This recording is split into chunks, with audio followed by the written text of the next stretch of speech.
Hello guys, welcome to my channel. இன்னைக்கு நம்ம பார்க்க போற திரைப்படத்தோட பேர் வந்து செவன்ஜி. இந்த திரைப்படத்துல வந்து சோனியா அகர்வால் வந்து பேயா நடிச்சிருக்காங்க. சரி ஃப்ரெண்ட்ஸ், இப்போ இந்த திரைப்படத்தோட கதைக்குள்ள நம்ம போகலாம். இந்த திரைப்படத்தோட முதல் கட்டத்துல வந்து ஒரு ஃபேமிலி, அதாவது ஒரு லவ் கப்பிள்ஸ் வந்து காட்டுவாங்க. அப்படி லவ் கப்பிள்ஸ் காட்டும்போது அவங்க எங்க போவாங்க பாத்தீங்கன்னா, சொந்தமா ஒரு வீடு வாங்கியிருக்காங்கன்னு சொல்லுமா. அந்த வீட்டை போய் பார்ப்பாங்க. பார்த்துட்டு அவங்க மனைவி என்ன சொல்லுவாங்க பாத்தீங்கன்னா, எனக்கு இத்தனை நாளா பெரிய ஆசை இருந்துச்சு, எத்தனை நாள் தான் நம்மளும் வாடகை வீட்டே இருக்கேன், நமக்குன்னு எப்போ சொந்த வீடு வாங்கணும், பட் இன்னைக்கு அந்த ட்ரீமை வந்து நீங்க ஃபுல்ஃபில் பண்ணிட்டீங்க அப்படிங்கிற மாதிரி சொல்லி அவங்களோட ஹஸ்பண்டுக்கு வந்து அவங்க சொல்லி ரொம்ப சந்தோஷப்படுவாங்க. இவங்களுக்கு வந்து ஒரு 5 வயசுல ஒரு சின்ன பையன், அந்த பையனுக்கு ஒரு ரூமா வச்சு செட் பண்ணிருப்பாங்க. அந்த ரூம் அந்த பையன் பார்த்துட்டு, அப்பா எனக்கு இந்த ரூம் ரொம்ப பிடிச்சது, ரொம்ப நல்லா இருக்கு அப்படிங்கிற மாதிரி சொல்லி இவங்களுக்குள்ள இவங்க எல்லாம் சந்தோஷமா இருக்கிற டைம் இப்போ இவங்க வீடு வாங்கிட்டாங்க பார்த்தீங்களா. இதனால இவங்களோட ஃப்ரெண்ட்ஸ் ஃபேமிலி மற்ற எல்லாருக்கும் ட்ரீட் மாதிரி நைட்டு ரெடி பண்ணிப்பாங்க. உடனே உங்க ஃப்ரெண்ட்ஸ் வந்து எல்லாருமே வந்து நைட்டு வந்து பார்ட்டிக்காக வந்துடுவாங்க. அப்படி பார்ட்டிக்காக வரும்போது இவங்க ஆஃபீஸில் ஒர்க் பண்ற ஒரு பொண்ணு வருவோம். அந்த பொண்ணு வந்து நம்ம கதாநாயகனை வந்து ஒன் சைடாக லவ் பண்ணியிருக்கோம். பட் கதாநாயகனுக்கு ஏற்கனவே கல்யாணம் ஆனது தெரிஞ்சு எப்படியாவது கதாநாயகனை வந்து அடங்கியே ஆகணும் அப்படிங்கிற மாதிரி சொல்லிட்டு அந்த பொண்ணு அவன் மேலே இன்னும் க்ரஷ்ஷாக இருக்கும். இப்போ இவங்க வீட்டில் வந்து பார்ட்டி இருக்கனால டான்ஸ் பார்ட்டி அப்படி இப்படின்னு சொல்லி சும்மா ஜம்முன்னு போயிட்டு இருக்கா. அந்த பொண்ணு என்ன பண்ணுனா, கதாநாயகன் கிட்ட கொஞ்சம் டான்ஸ் ஆடும்போது இது அவங்க மனைவி வந்து பார்த்துட்டு, சரி ஓகே தன் கணவர்கிட்ட வந்து இது பார்ட்டி அப்படி இருப்பாங்க அப்படிங்கிற மாதிரி சொல்லி ஃப்ரீயா விட்டுட்டு அதுக்கப்புறம் அவங்க போய் தன்னோட ஹஸ்பண்ட் கூட வந்து டான்ஸ் போறாங்க. இந்த டைம் இந்த பொண்ணு என்ன பண்ணிட்டு பார்த்தீங்கன்னா, இவங்களோட குழந்தைக்கு 5 வயசுன்னு இருந்தமா அந்த குழந்தைய கூட்டு கீழே வந்து என்ன பண்ணிருந்தா, அந்த குழந்தையோட தலைமுடியை பிச்சு தனியா எடுத்து அந்த குழந்தைய வந்து தன்னோட கட்டுப்பாட்டுக்குள்ள எடுக்கிற மாதிரி சில சித்து வேலைகள், அதாவது இந்த வசியம் பண்ணுவாங்க தெரியுமா, இந்த மாதிரி வேலைகளை வந்து பார்ப்பாங்க. இவங்க பார்த்துட்டு இவங்க போகும்போது இவங்க வீட்டு பக்கத்து வீட்டில் வந்து ஒரு பொண்ணு இருப்பாங்க. அவங்க என்ன பண்ணுவாங்க, இந்த குழந்தை எதுக்கு தனியா கூட்டு வந்து இப்படி பண்ணிட்டு இருக்கு அப்படிங்கிற மாதிரி சொல்லி கொஞ்சம் யோசிச்சுட்டு அந்த வீட்டை ஒரு மாதிரி பார்த்துட்டு இவங்களும் போயிடுவாங்க. இவங்க போன பிறகு நம்ம கதாநாயகன் எப்போ போல காலையில தன்னோட ஆஃபீஸ்க்கு வந்து போவான். இப்போ இவன் ஆஃபீஸ் போனோன்னா இவன் வீடு வாங்கினதுக்கு எல்லாருமே கங்க்ராச்சுலேஷன் சொல்லிட்டு உனக்கு இன்னொரு கங்க்ராச்சுலேஷன் சொல்லணும். எதுக்காக அப்படிங்கும்போது, இல்லை உனக்கு வந்து அசிஸ்டன்ட் மேனேஜரா போஸ்டிங் கிடைச்சிருக்கு அப்படி சொன்னா, ரொம்ப தேங்க்ஸ் மேம், நான் இது கிடைக்குன்னு எனக்கு நினைச்சு பார்க்கவே இல்லை, பட் இது இன்னொருத்தனுக்கு தான் கிடைக்கும், இது எனக்கு எப்படி கிடைச்சா அவன் வந்து வேலையை விட்டு ரிலீவ் ஆகிறான், அதனால தான் அவனுக்கு அடுத்த போஸ்ட்ல இருக்க, உனக்கு வந்து இந்த போஸ்ட்டை நாங்கள் தரோம் அப்படின்னா, சரி ஓகே மேம் ரொம்ப தேங்க்யூ அப்படின்னு சொல்லும்போது, சரி ஓகே நீ உன் ஃபேமிலிட்ட சொல்லிட்டு ரெடி ஆகிரு, எதுக்கு மேம் நீ பெங்களூருக்கு ட்ரைனிங் போகணும், அங்கே போய் ட்ரைனிங் முடிச்ச அப்புறம் தான் நீங்க வந்து மறுபடியும் ஒர்க் பண்ண முடியும் அப்படின்னு சொன்னோன்னே, சரி மேம் நான் கிளம்புறேன் அப்படிங்கிற மாதிரி சொல்லிட்டு தன்னோட ஃப்ரெண்ட்ஸ் எல்லாத்துக்குமே இவங்க வந்து சொன்னோன்னா அவங்க ஃப்ரெண்ட்ஸ் எல்லாம் எப்பவும் கூட டே மச்சி அசிஸ்டன்ட் மேனேஜர்லாம் இருக்கு, எப்போ ட்ரீட் அப்படின்னா கண்டிப்பா உனக்கு ட்ரீட் தரேன் உனக்கு நாம அப்படின்னு சொல்லும்போது, இவங்க ஆஃபீஸில் ஒரு பொண்ணு லவ் பண்ணிட்டு இருக்குன்னு சொந்தமா அந்த பொண்ணு மறுபடியும் வந்து நம்ம கதாநாயகிட்ட வந்து மிஸ்பிஹேவ் பண்ண பார்ப்போம். அப்போ கதாநாயகன் என்ன சொல்லுவானா, அந்த பொண்ணு அந்த இடத்த தள்ளி விட்டு சரி நான் வீட்டுக்கு போறேன் எனக்கு லேட் ஆயிட்டு அப்படிங்கிற மாதிரி சொல்லும்போது போகும்போது இந்த பொண்ணு என்ன சொல்லணும்னா, எப்படியாவது ஒன்று நான் வந்து அடைவேன், அதுக்கு நான் எவ்வளவு எக்ஸ்சேஞ்ச் வேணாலும் போவேன் அப்படிங்கிற மாதிரி மனசுக்குள்ளேயே பேசுறதா காட்டுவான். இதுக்கப்புறம் கதாநாயகன் என்ன பண்ணுவானா, தன்னோட வீட்டுக்கு வந்து தன்னோட மனைவிட்ட வந்து இந்த விஷயத்தை எல்லாம் சொல்லுவோம். எனக்கு அசிஸ்டன்ட் மேனேஜர் போஸ்ட் கிடைச்சிருக்கு, பெங்களூர்ல எனக்கு டியூட்டி இருக்குன்னு, சரி ஓகே என்ன மிஸ் பண்ணோட புதுசா ஒரு வீட்டுக்குள்ள வந்து உன்னை தனியா விட்டுட்டு போறேன், என்ன எது நினைச்சுக்கிறாரு அப்படின்னா, இதுல நினைக்கிறதுக்கு என்ன இருக்கு, எனக்கு ரொம்பவும் சந்தோஷமா தான் இருக்கு, நீ போயிட்டு ட்ரைனிங்கை முடிச்சுட்டு வா, நம்ம கண்டிப்பா மறுபடியும் வெளியே எங்கேயாவது போவோம் அப்படின்னு பேசும்போது, கண்டிப்பா நான் சீக்கிரமே டியூட்டி முடிச்சுட்டு வந்துடும் அப்படின்னு சொல்லிட்டு இவர் ட்ரைனிங் முடிக்கிறதுக்காக பெங்களூருக்கு வந்து கிளம்புறாரு. இவர் பெங்களூர் கிளம்புறதுக்கப்புறம் இவங்க வீட்டில் வந்து ஏதோ 1-2 விஷயம் அமானுஷமா நடக்குங்க. அதாவது என்னன்னு பார்த்தீங்கன்னா, இவங்க தூங்கிட்டு இருக்கும்போது இவங்க பையன் வந்து காலையில் எந்திரிச்சு டிவி பார்த்துட்டு இருப்பான். டிவி பார்க்கும்போது டக்குனா அந்த கதாநாயகி என்ன பண்ணுவாங்கன்னா, கரெக்டாக எந்திரிச்சு வந்து அவங்க பையனை நீ தூங்கி இந்த நேரத்தில் டிவி பார்த்துட்டு இருக்கு அப்படிங்கிற மாதிரி சொல்லி அவனை திட்டி தூங்க வச்சுட்டு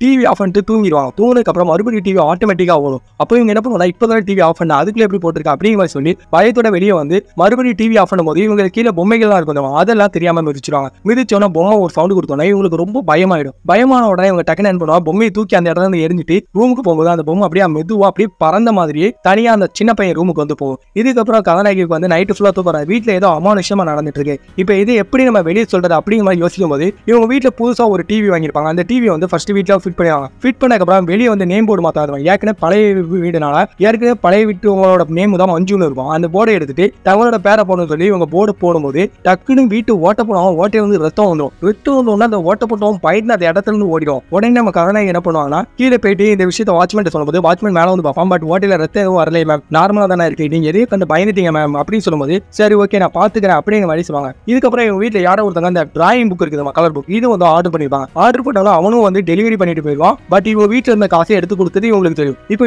நான் அந்த பையன் ஆர்டர் பண்ணல, பட் அந்த பையனுக்கு யாரு டெலிவரி பண்ணது அப்படிங்கிற மாதிரி சொல்லி பயத்துல கீழே போய் சிசிடிவி கேமரா இருக்குது இவங்க அபார்ட்மெண்ட் லைன்ல, அந்த சிசிடிவி கேமரா போய் செக் பண்ணுவோம். இவங்க வீட்டுக்குள்ள இருந்து ஒரு கை மட்டும் வெளியே வந்துடும். அதை பார்த்த கதாநாயகிக்கு பயம் கொடுக்கும். திருப்பி ஓடி வந்து தன்னோட வீட்டுக்கு வந்து தன்னோட பையன் இருக்கான் பார்த்தீங்களா, இவனை கூட்டிட்டு அந்த லிப்டுக்குள்ள ஏறி உட்காந்துட்டு இங்க இருந்து கிளம்பலான்னு பார்க்கும்போது இவங்க லிப்டுக்கு வெளியே ஒரு அமானுஷமா ஒரு சின்ன உருவம் மாதிரி சின்ன பையன் அதை அதை பார்த்தோன்னே கதாநாயகி அள்ளு விட்டோட தன்னோட ஃப்ரெண்டுக்கு வந்து இவங்க கால் பண்ணி சொல்லுவாங்க. கால் பண்ணி சொல்லுவாங்கன்னா அவங்க ஃப்ரெண்ட் என்னடி நீ இன்னுமாடி இந்த மாதிரி விஷயங்களெல்லாம் நினைச்சிட்டு இருக்க, கொஞ்சமாச்சும் யோசிடி, எந்த காலத்துல இருக்க, இன்னும் பேய் பிசாசு இந்த மாதிரி எல்லாம் யோசிக்க நல்லாவா இருக்கு அப்படின்னு. ஏன்டி நீ நம்ப மாட்டீங்க, யார்கிட்ட சொன்னாலும் இதை நம்ப மாட்டீங்க அப்படின்னு சொன்னேன். சரி ஓகே, ஒன்றும் கவலைப்படாத, இன்னைக்கு உனக்கு துணையா நான் உன் வீட்டில் வந்து தங்குறேன், அங்க ஏதாவது நடந்துச்சா நீ சொன்ன மாதிரி பாத்துக்கலாம் அப்படின்னு சொல்லிட்டு அவங்க ஃப்ரெண்டு வந்து கதாநாயகி துணையா அவங்க வீட்டில் நைட்டு வந்து தூங்க வருவாங்க. நைட்டு இவங்க எல்லாருமே நைட்டு நல்லா தூங்கிட்டு இருக்கும்போது டக்குன்னு கதாநாயகி வந்து ஃபோன் வரும்போது அவங்க ஃப்ரெண்டு பக்கத்துல ஃப்ரெண்டு காணாம போயிடும். திருப்பி இவங்க இருந்து ஃபோன் அடிக்க சொல்லி ஃபோன் அடிச்சு பேசும்போது, டே நான் உன் கூட தானே நைட்டு படுத்துட்டு இருந்தேன், என்ன ஆச்சுன்னு தெரியல, நான் முடிச்சு பார்க்கும்போது நான் மொட்டை மாடியில படுத்து கிடந்தேன், எனக்கு என்ன பண்றேன்னு தெரியல. அதுக்கப்புறம் ஏதோ ஒரு கருப்பான ஒரு உருவம் என்ன விரட்டுச்சு. அது என்ன வீட்டுக்குள்ள இருந்து வெளியே விரட்டுறது மட்டும் இல்லாம அப்பார்ட்மெண்ட் வரைக்கும் என்ன துரத்துச்சு.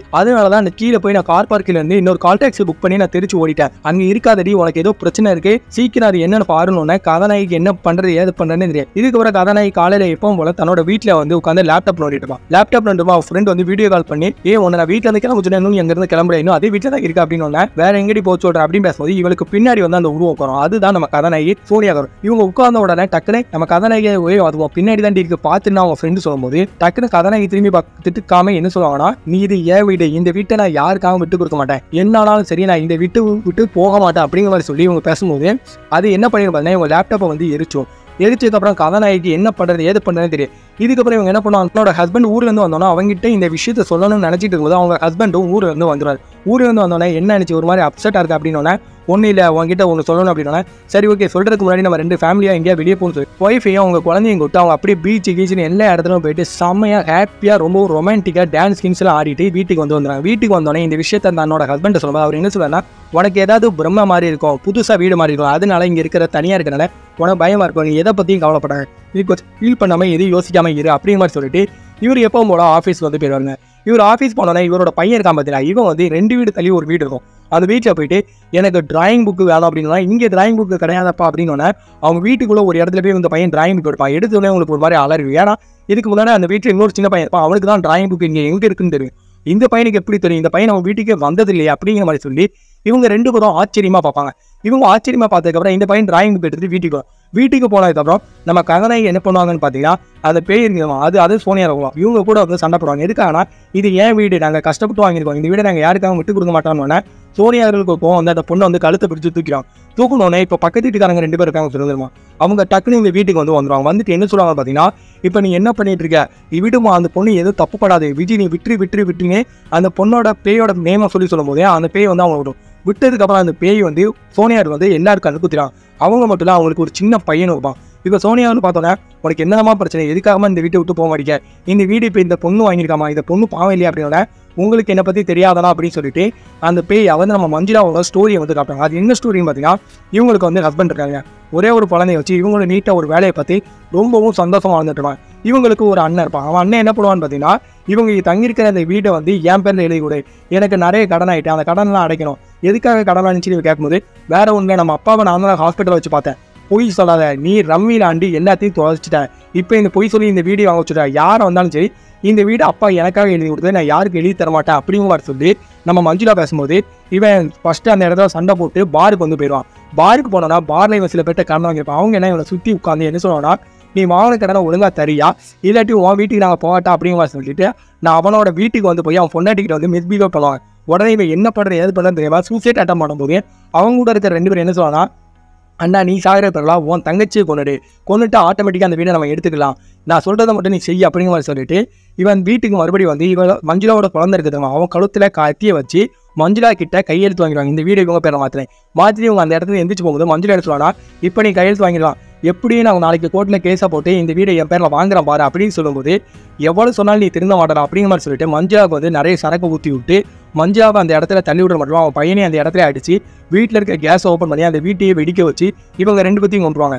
கொண்ட விஷயத்தை வந்து அந்த வீட்டில் இப்போ புதுசாக இருக்க அவன் கதாநாயகிட்ட மஞ்சுளா எல்லா ஸ்டோரியும் சொல்லும்போது நம்ம கதாநாயகி என்ன பண்ணுறதே தெரியாது. அப்போ கதாநாயகி என்ன சொல்கிறாங்கன்னா, நீங்கள் எதை பற்றியும் கவலைப்படாதீங்க, இந்த வீடு உங்களுக்கும் சொந்தமானது தான், நீங்கள் என்னென்ன வேலைகளை முடிக்கணும்னு நினைக்கலாம் அதெல்லாம் முடிச்சுட்டே இந்த வீட்டில் இருந்து போங்க அப்படிங்கிற மாதிரி சொல்லிட்டு நம்ம கதாநாயகி என்ன சொல்லுவாங்கன்னா, உங்களுக்கு இதுக்கு ஹெல்ப் பண்ணுறேன் அப்படின்னு சொல்லிட்டு இந்த மஞ்சுளா என்ன பண்ணுவாங்கன்னா, ஏற்கனவே இந்த வீட்டில் இவங்க 3 பேர் கொண்டிருப்பாங்க. அதில் ஒருத்தர் வந்து இந்த வீட்டுக்குள்ளே வந்து ஏற்கனவே சரக்கு அடிச்சுப்பான், அதனால் வீட்டுக்குள்ளே வச்சு அவனை காலி பண்ணிப்பான். மற்ற 2 பேரும் வெளியே சுற்றுவாங்க பார்த்தீங்களா, அவங்க 2 பேர்கிட்டையும் கதாநாயகி மூலமாக அவங்க கூட போய் சேர்ந்துட்டு அந்த 2 பேர்த்தில் ஒருத்தனை ஃபஸ்ட்டு கொண்டுறாங்க.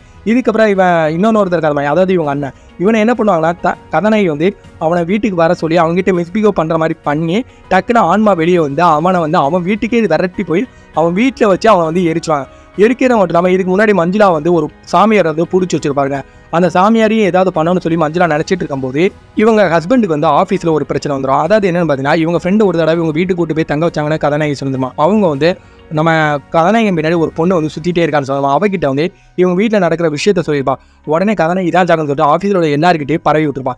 பரவி விட்டானா கதாநாயகன் வந்து உங்கள் வீட்டில் எதுவும் பிரச்சனை அப்படிங்கிற மாதிரி சொல்லி எல்லாரும் கேட்கத்தவனே கதாநாயகன் வீட்டுக்கு வந்து அவன் ஒய்ஃப்ட்ட நீ நம்ம வீட்டில் என்னதான் பிரச்சனை இருக்குது எல்லாருக்கிட்டையும் சொல்லி வைக்க அப்படின்னு சொல்லி சண்டை போடும்போது டக்குன்னு அப்போ மஞ்சுளாவும் குழந்தையும் ஆன்மாவாக இருக்கிறவங்க நம்ம கதாநாயகன் கண்ணுக்கு தருவான். பார்த்தோன்னே கதாநாயகன் பேயின்னு சொல்லிட்டு அப்படியே மயங்கி விடுவான். இதுக்கப்புறம் கதாநாயகன் முடிக்கும் போது கதாநாயகி வந்து கதாநாயகன் எல்லா ஸ்டோரியும் சொல்லுவான். சொல்லிட்டு அவங்க இன்னொரு நாளில் இங்கே இருந்து போயிடுவாங்க. நீ எதை பற்றி யோசிக்காத அப்படின்னோடனே என்னடி பேய்க்கெல்லாம் வீடை வாடகை விட்டுருக்க அப்படிங்கிற மாதிரி சொல்லிட்டு கதாநாயகன் இப்போ அவனோட ஆஃபீஸுக்கு கிளம்புவான். இதுக்கப்புறம் கதாநாயகிக்கு வந்து ஒரு பொண்ணுனால பிரச்சனை, அதாவது அவள் வாழ்க்கைக்கு பிரச்சனை அப்படிங்கிற விஷயம் இந்த பேய்க்கு தெரிஞ்சமா. இதனால் இது என்ன பண்ணிடும் பார்த்தீங்கன்னா, கரெக்டாக அந்த பொண்ணோட வீட்டுக்கு வந்து போயிடும். போயிட்டு அதுக்கு தான் அவளுக்கு ஏற்கனவே கல்யாணம் ஆகிட்டு உனக்கு தெரியுது, அப்படி இருந்து ஏன் அந்த பொண்ணோட வாழ்க்கை கெடுக்கும்னு நினைக்க அப்படிங்கிற மாதிரி சொல்லிட்டு அவளை அந்த இடத்துல வந்து அடிச்சு வரட்டும். அப்போ அவள் ஏற்கனவே இந்த சின்ன பையனை வச்சு பண்ணுறதுக்காக ஒரு சாமியாரை பார்த்துப்பா. அந்த சாமியார் தான் இத்தனை நாளாக மஞ்சுளா தேடிப்பாங்க. இந்த சாமியார்னு தெரிஞ்சவனா மஞ்சுளா அந்த சாமியாரை விரட்டி ரோட்டில் வச்சு கறிக்கட்டையாக எரிச்சுவா. எரிச்சதுக்கப்புறம் மறுபடியும் வீட்டுக்கு வந்துட்டு நம்ம மஞ்சுளா என்ன பண்ணுவாங்கன்னா, அந்த வீட்டோட கதாநாயகிட்டையும் அந்த குழந்தைகிட்டையும் நாங்கள் இங்கேருந்து போயிட்டு வரோம், எங்களுக்காக நீ இவ்வளோ நாள் பொறுத்துட்டு இருந்தது ரொம்ப நன்றி அப்படிங்கிற மாதிரி சொல்லிட்டு அவங்க ஆன்மா அந்த வீட்டில் இருந்து போயிடும். இதுக்கப்புறம் எப்போ போல மஞ்சுளாவோட போர்டு தான் அந்த வீட்டில் இருக்கும். இப்போ இவங்களோட பேர் வந்து அந்த போர்டு போட்டது மாறினதுபடி மஞ்சுளா பண்ணிட்டு போயிடுவாங்க. இதை பார்த்த கதாநாயகனுக்கு ரொம்பவே சந்தோஷமாயிடும். இதுக்கப்புறம் கதாநாயகி அந்த வீட்டில் ஒன்றா சந்தோஷமாக போகிறதால இந்த திரைப்படத்தை வந்து முடிப்பாங்க. இந்த திரைப்படம் அந்த அளவுக்கு த்ரில்லராகவும் ஹாரராக இருக்காது, பட் ஃபேமிலியோட பார்க்குறதுக்கு ஒரு அழகான திரைப்படம் தான் இந்த திரைப்படத்தை நம்ம சொல்லலாம். சரி ஃப்ரெண்ட்ஸ், நான் சொன்ன விஷயம் உங்களுக்கு பிடிச்சிங்கன்னா நீங்கள் கண்டிப்பாக நம்ம சேனல் லைக் பண்ணுங்கள், ஷேர் பண்ணுங்கள், ஏன் சப்ஸ்கிரைப் கூட பண்ணுங்கள். ஒரு வேளை நான் சொன்ன விஷயம் உங்களுக்கு பிடிக்காமல் இருக்கலாம், புரியாமல் இருக்கலாம். அப்படி புரியலனாலும் நீங்கள் அந்த விஷயத்தை கமெண்ட் பண்ணிங்கன்னா கண்டிப்பாக நான் மாற்றிக்க முயற்சி பண்ணுவேன். Thank you my all friends.